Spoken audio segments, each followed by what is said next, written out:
Olá, sejam bem-vindos para vocês que acompanharam todo o processo avaliativo, que passaram pelo módulo 1 de avaliação e tiveram paciência de aguardar o módulo 2. É comum as pessoas irem logo direto para o tratamento, é comum a gente ficar ansioso para saber como que realiza as coisas, como que a gente vai tratar, o que eu tenho que fazer, onde que pega, onde que levanta, onde que puxa, onde que vai. Mas tudo depende do processo avaliativo. O curso é de como tratar dor lombar, e aí eu estou trazendo para vocês um jeito e um módulo de dividir isso, de como facilitar as coisas, tá? É como deixar tudo bem mais simples. Então a gente dividiu a coisa em subgrupos. E para a gente deixar isso claro, a gente precisa avaliar bem para entender o que é essa classificação, o que são esses grupos. Vocês passaram por todo o processo da avaliação, todos os testes de exame, a coleta da história do paciente, o processo de triagem, o processo do exame físico, entenderam quais são os testes básicos fisiológicos de movimento que tem que se realizar, os movimentos acessórios, os testes especiais, bem específicos para cada patologia. E agora sim, depois de identificar tudo, depois de vocês acharem naqueles testes, sinais concordantes, tá? Os sinais que determinam como vai guiar o seu tratamento, se uma mobilização determina uma não exacerbação do sintoma, ou se uma mobilização determina uma melhora, isso aqui vai guiar o seu tratamento. A gente vai ligar as coisas finalmente. As coisas vão começar a ficar mais claras e vocês vão começar a ver e ter uma base para o tratamento de vocês. Tá? O que eu trago para vocês aqui é uma compilação, é uma junção de coisas baseadas na evidência, não é tudo que vocês devem usar no tratamento. Ao longo da vida profissional de vocês realizaram vários cursos, aprenderam várias coisas, que vocês terão preferências de tratamento, mas é sempre bom ter uma base. E quando essa base está ligada à ciência, tudo fica muito mais fácil. Tá? Tudo que vocês forem colocar acima disso, a mais que isso, vai se tornar mais fácil. E o que eu estou dando para vocês é um protocolo baseado nas evidências que facilita seu tratamento. Então a gente vai iniciar agora a parte do módulo 2 de tratamento. E aí a gente vai começar falando, a primeira aula tem a ver com as patologias mais comuns.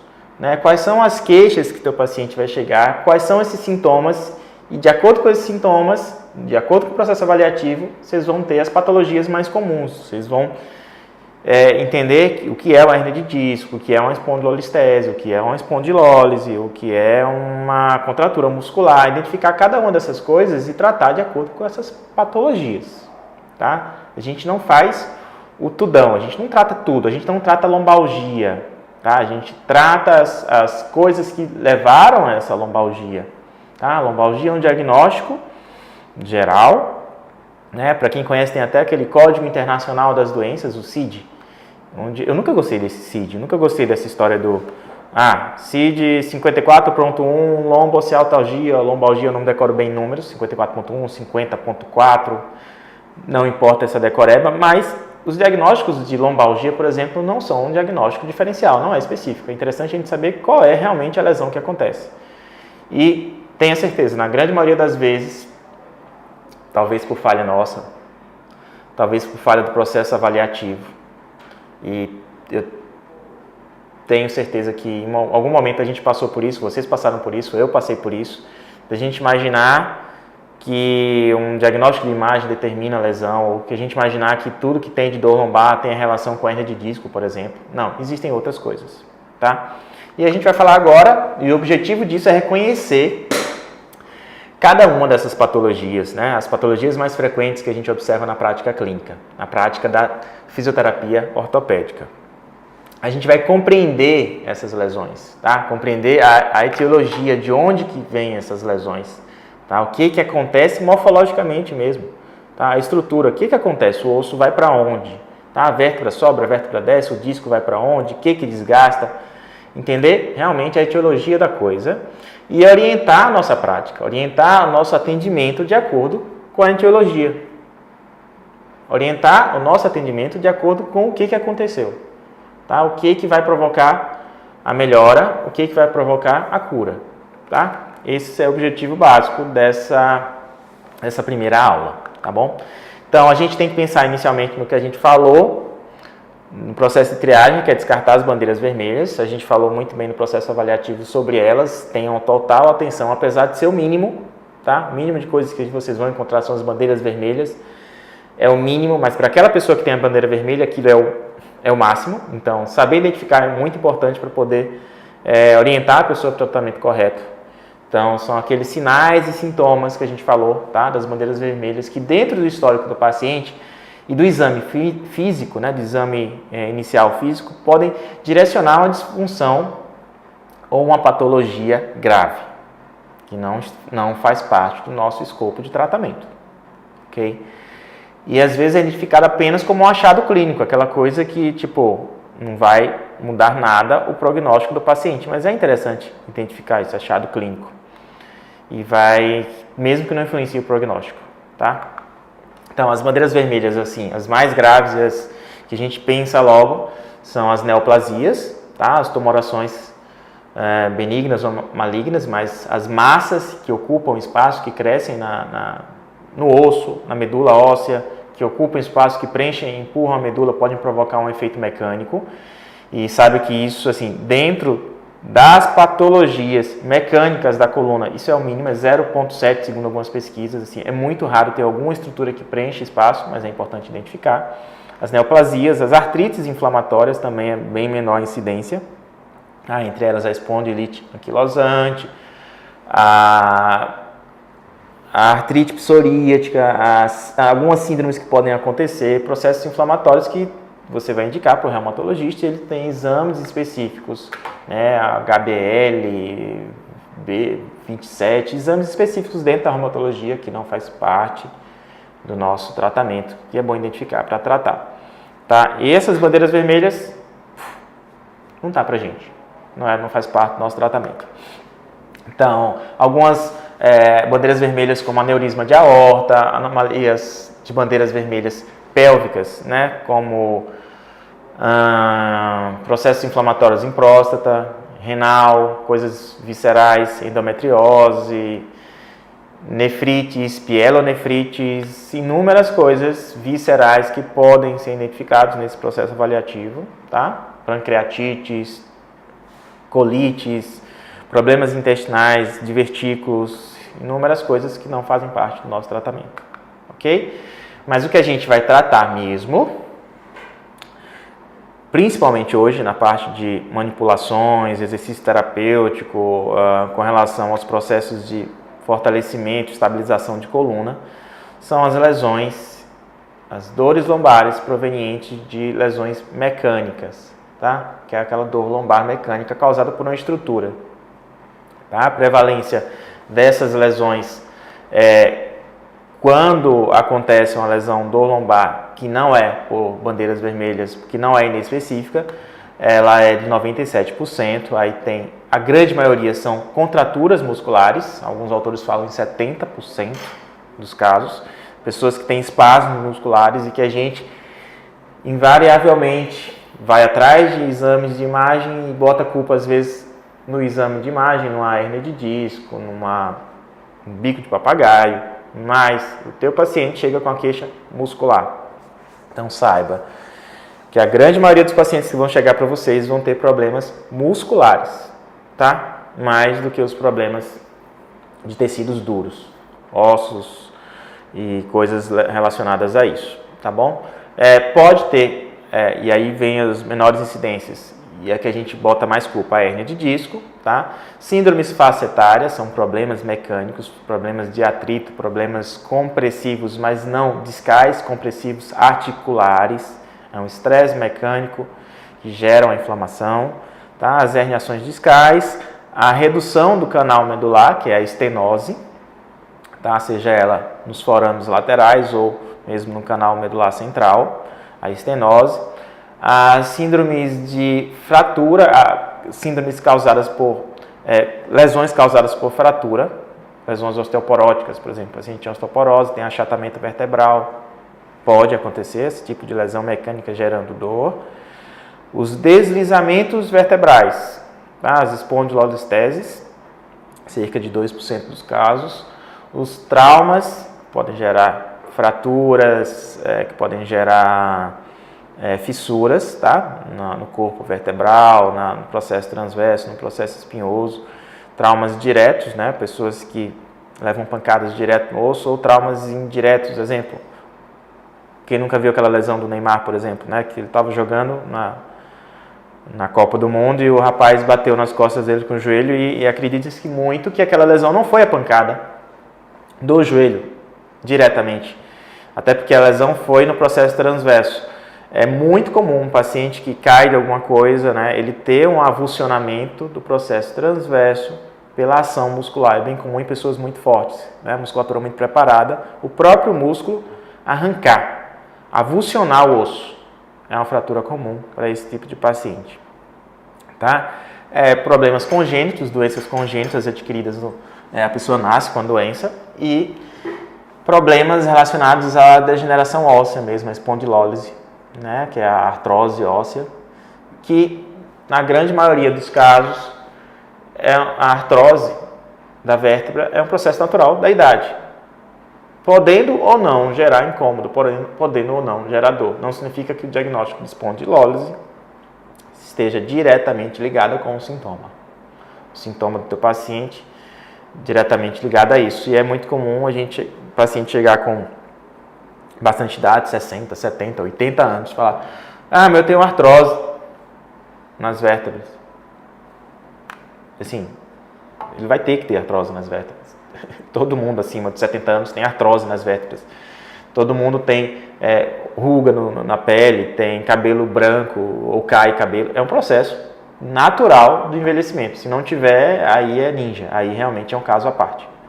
Mas o processo de envelhecimento dos ossos é algo natural, a espondilose. Podendo ou não gerar um sintoma, se isso for exagerado, se isso for assimétrico, né? Se esse desgaste ósseo for assimétrico. E você pode também encontrar no seu paciente uma dor que não é mecânica, nenhuma bandeira vermelha, que é a dor lombar inespecífica. Tá? Aquele paciente que chega para você procura realizar todos aqueles testes da avaliação, que você viu nos módulos aqui de cima. Você procura achar uma coisa positiva e, não dá conclusivo os testes, tá? São aqueles testes,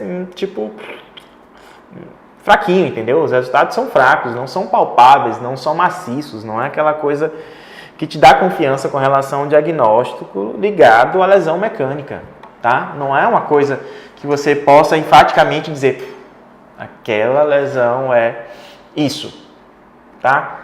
É a dor lombar inespecífica, que pode ser agravada por N fatores, mas é aquela dor que você pode dizer: não sei. Não tem motivo, não tem fator causal que provoque essa dor. É a dor inespecífica. Aceite.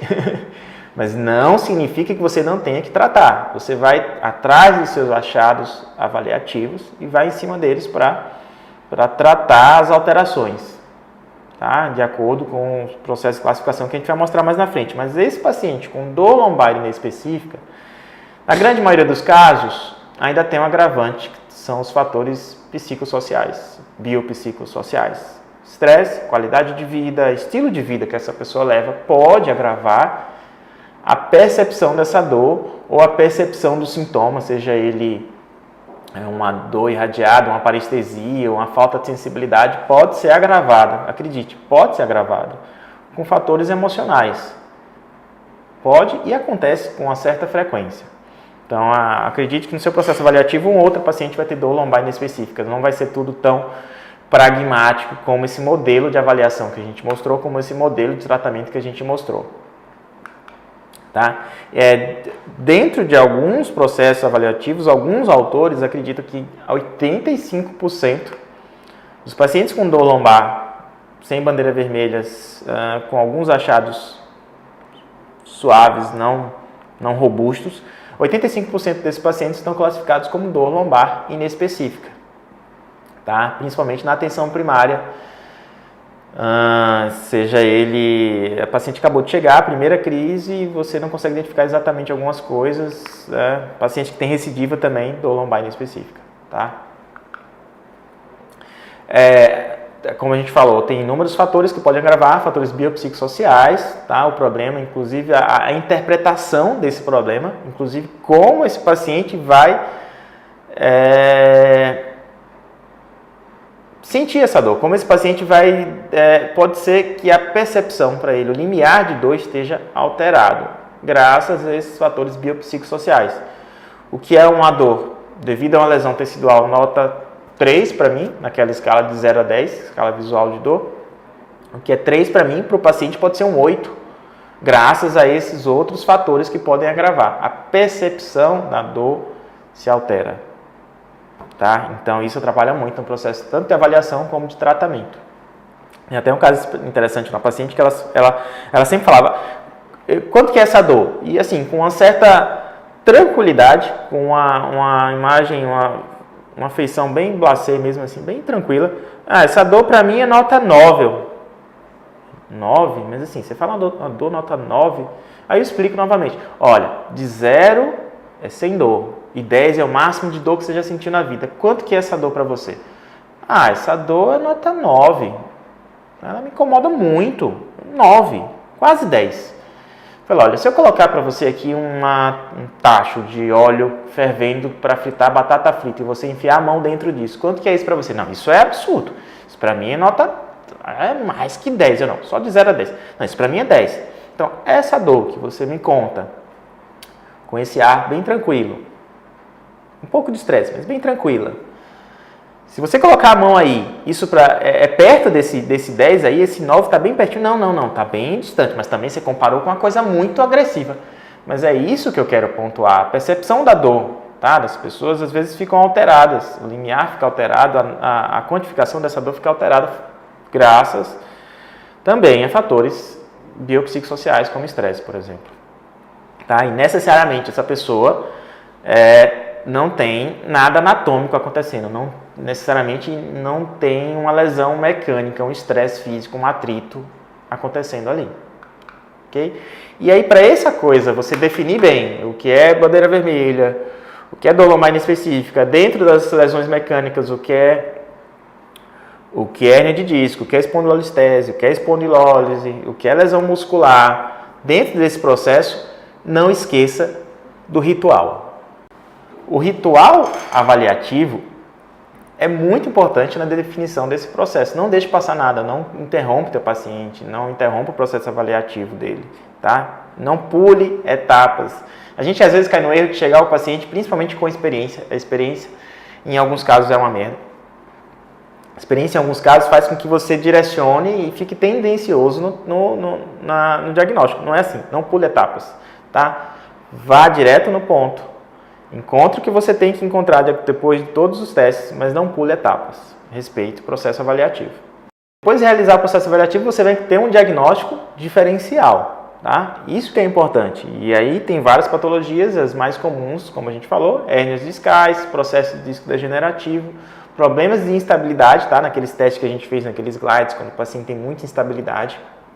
Aí problemas obstrutivos, como a estenose. No caso das hérnias discais primárias, aí você tem que ter uma atenção. Veja só, é muito comum encontrar paciente com hérnia de disco em imagem, mas a hérnia de disco propriamente dita, a hérnia de disco primária, ela como fator causal, ela tem um público específico, ela tem características específicas, tá?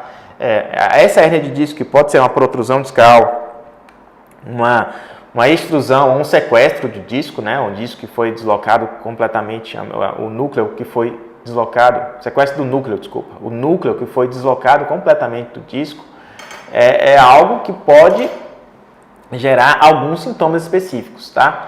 E aí ela deve ser, ela geralmente, tá, com sintomas específicos para hernia discal, ela geralmente acontece no disco saudável, ok? E os discos saudáveis, os discos bem hidratados, os discos com várias fibras anulares íntegras, é encontrado em adultos jovens. Tá? É muito difícil você encontrar pacientes com hérnias discais primárias, e coincidentemente eu passei por isso recentemente, hoje de manhã passei, a senhora com 78 anos que estava, não, mas isso aconteceu porque eu tive uma hérnia. É muito difícil, gente, pode acontecer, mas é muito difícil. Tá? Isso está ligado mais a adultos jovens, um disco para ser herniado, e causar um fator agudo, instantâneo, precisa ser jovem, precisa ser um disco onde o núcleo rompa essas fibras anulares íntegras, ultrapasse isso e vai irradiar a raiz nervosa, por exemplo. Tem que ser um disco jovem, tá? É um disco que é um núcleo que invariavelmente gerará uma lesão mecânica, tá? Sobre a raiz nervosa e pode gerar dor local ou dor referida, tá? E lembrando que essa lesão pode não ser só mecânica, tá? Na grande maioria dos casos, no disco primário, o núcleo gera uma lesão química na raiz nervosa. Tá? O que eu estou falando para vocês agora da lesão química foi novidade para mim um tempo e acredito que para a grande maioria de vocês agora que estão assistindo. As pessoas não dão valor a isso. E em alguns casos, em boa parte dos casos, isso é muito mais importante do que a lesão mecânica. Tá? O núcleo do disco, quando sai, ele é extremamente cáustico para a raiz nervosa ou para o nervo. Tá? A substância contida ali dentro do disco, ela não é familiar para a estrutura nervosa, tá? Para o epineuro, para a raiz nervosa. Ela gera lesão química nessa camada externa da raiz nervosa. Tá? E lesão duradoura, principalmente nessas herniações primárias. Como eu falei, ela é mais comum em adultos jovens, tá? E geralmente adultos e pessoas que trabalharam ou mexeram com muita carga, muito peso de forma abrupta, tá? Trabalhando com muito peso de forma inesperada, a musculatura não tão preparada podem levar a uma lesão dessa região. Pessoas que fizeram exercícios sem estabilizar muito bem a coluna, como leg press, por exemplo. Geralmente exercícios que têm muito mais carga do que o corpo estava preparado para receber, ou que não teve uma progressão nessa evolução dessa carga, tá? E aí, por ser pessoas mais jovens, ela tende a acontecer em níveis mais baixos, tá? L5, S1, adultos mais jovens. E aí, na medida do avanço da idade, essa herniação pode acontecer em segmentos mais altos, tá? Segmentos mais altos, pessoas mais altas, com mais idade. Por isso que às vezes é uma complicação e é um fato estranho quando a gente encontra herniações primárias agudas em adultos jovens. Chega a ser alguns autores consideram bandeira vermelha, tá? É comum isso porque geralmente a gente faz isso no segmento inicial, com maior mobilidade, com maior descarga de carga, L5, S1. Caso aconteça L5, S1, isso pode acontecer com a sucessão do tempo, com a falta de tratamento, com a falta de consciência corporal, com a falta de preparo muscular, acontecer em L4, L5, pou.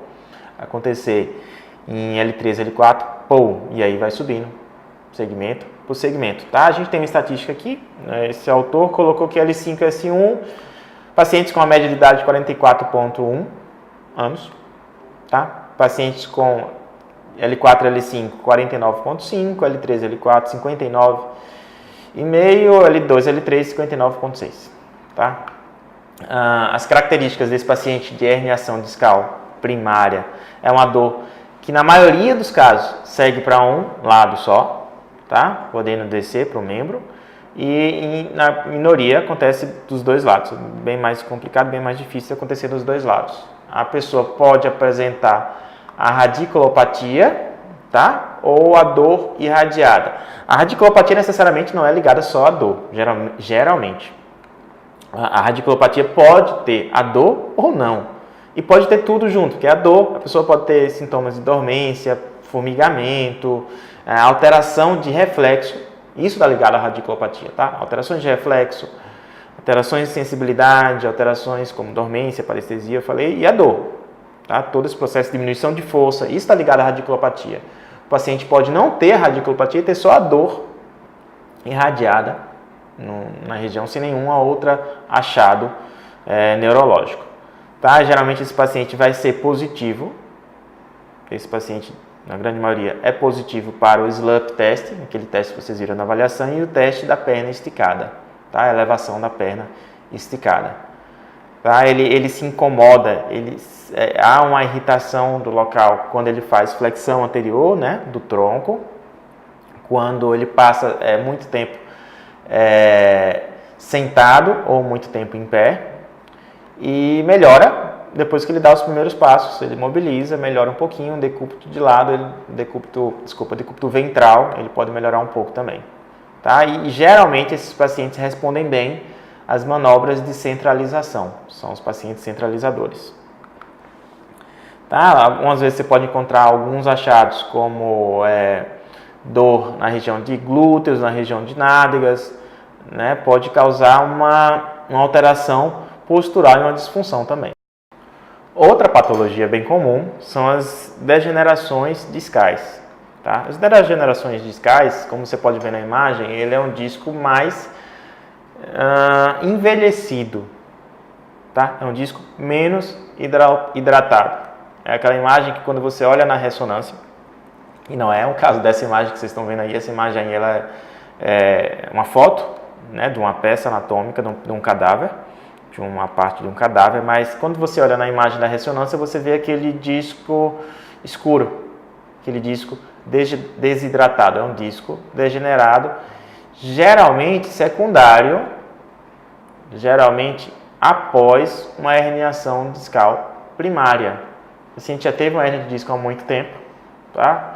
Se curou do processo agudo, houve a melhora do quadro e ele apresenta degeneração discal. O disco apresenta um processo de desidratação, envelhecimento mesmo. Pode também estar associado a uma espondilólise, tá? A degeneração discal, o paciente pode apresentar rigidez. Aquele paciente quando acorda de manhã está meio travado, tá? Aquele paciente que fala, não, quando eu acordo eu não consigo estender o meu tronco direito, eu não consigo virar direito, tudo é meio difícil. Mas depois dos primeiros passos, quando a coisa aquece, quando a mobilidade volta, né, quando ele estimula a mobilidade local, tira essa coisa da hipomobilidade causada pelo longo tempo na mesma posição deitado, tudo volta ao normal. É uma das características do paciente com degeneração discal. Tá? Ela pode gerar sintomas químicos, também o paciente que passa muito tempo na mesma posição, devido à desidratação do disco, devido a mediadores químicos locais e também por ter a camada externa do disco, tá? As fibras externas anulares com terminações nervosas, isso pode se irritar, tá? Ter um estímulo nociceptivo e gerar dor. E os sintomas, eles lembram a herniação discal primária com um grau menor, algo mais suave.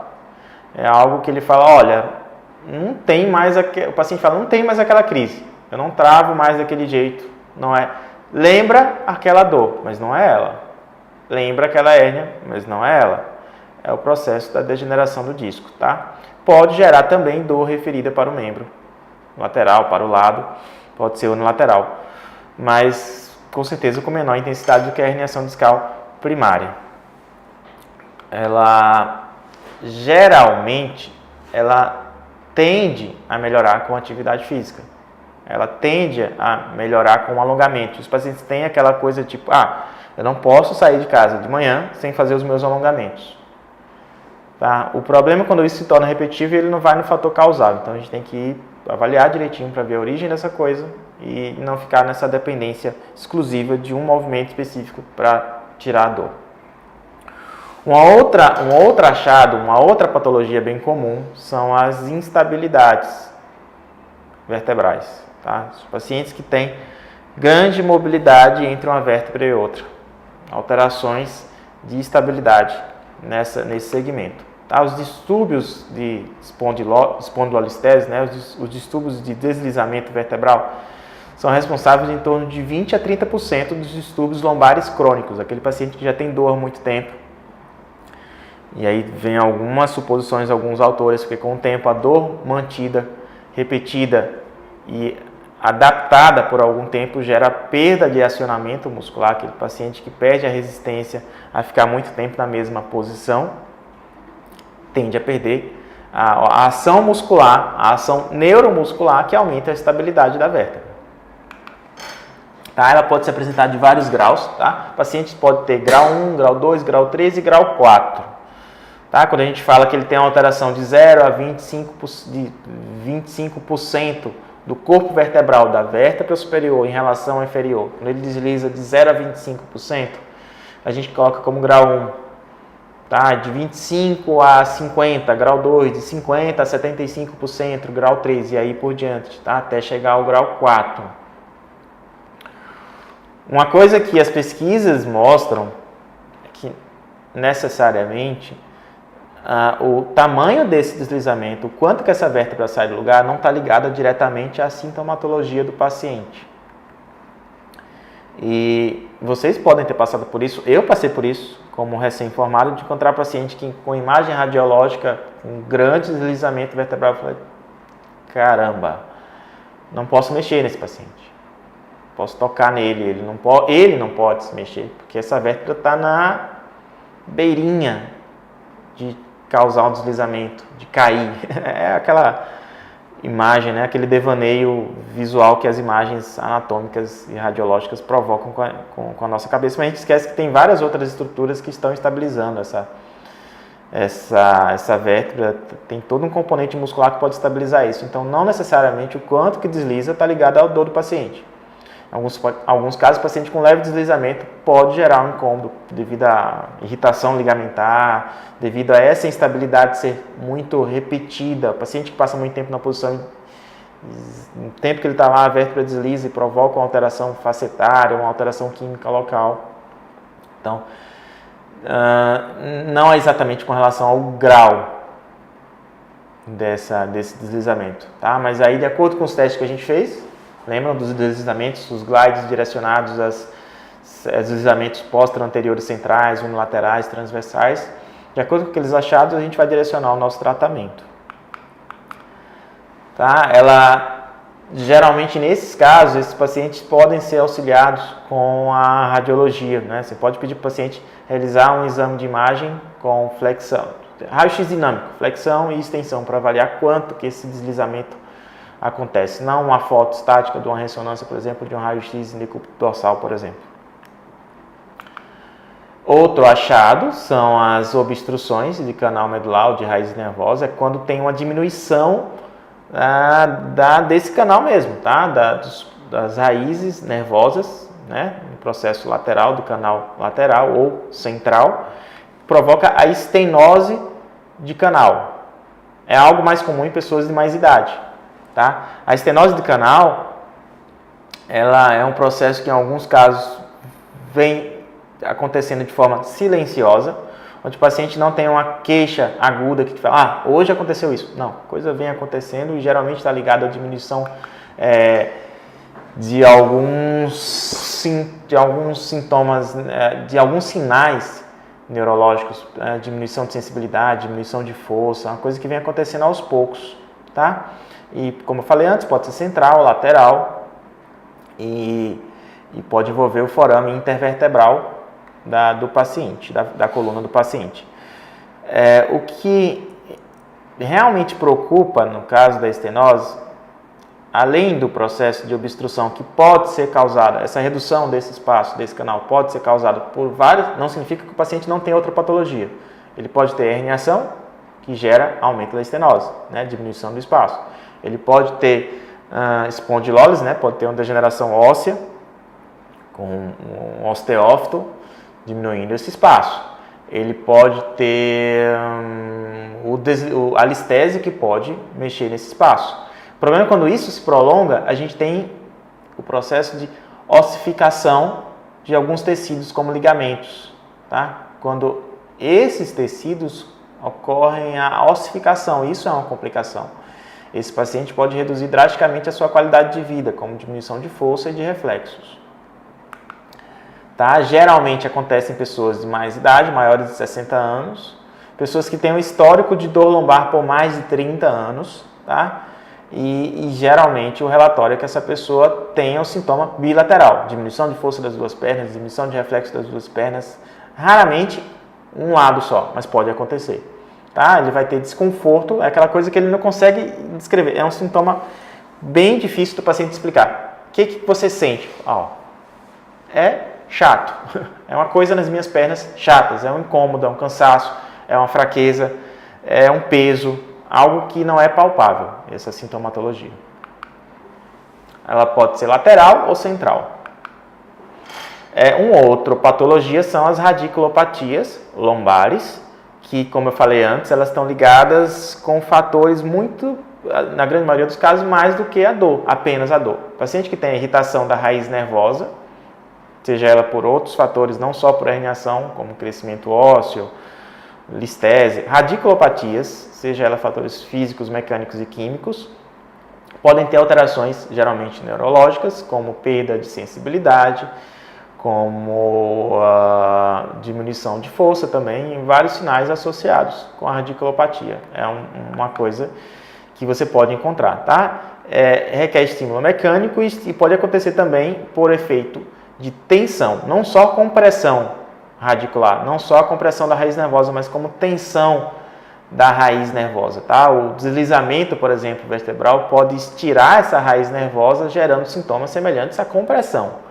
E alterações químicas também podem gerar essa mesma alteração, semelhante à compressão, né, e à tensão. A dor é acentuada, o paciente pode ter dor em queimação, com irradiação para um dos lados, do lado estenótico, por exemplo, e sinais neurológicos fortes.